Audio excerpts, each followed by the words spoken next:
Welcome to our channel. If you need to factory reset your Fitbit to fix issues or prepare it for a new owner, follow these step-by-step instructions. Step 1.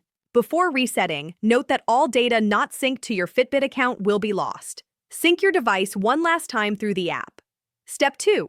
The reset method varies by model. For most Fitbit watches and trackers, open the Settings app on your device.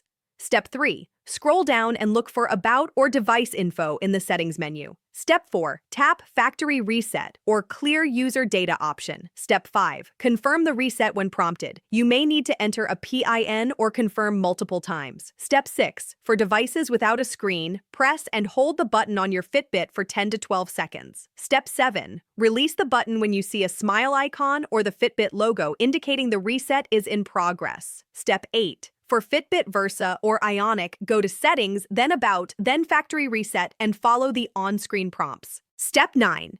Wait for the reset to complete.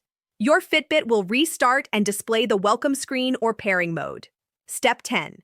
If you plan to give away or sell the device, also remove it from your Fitbit account by going to the app, selecting the device, and tapping Remove Device. Step 11. If you're keeping the device, you can now set it up again by opening the Fitbit app and following the setup process. Don't forget to like this video and subscribe to our channel.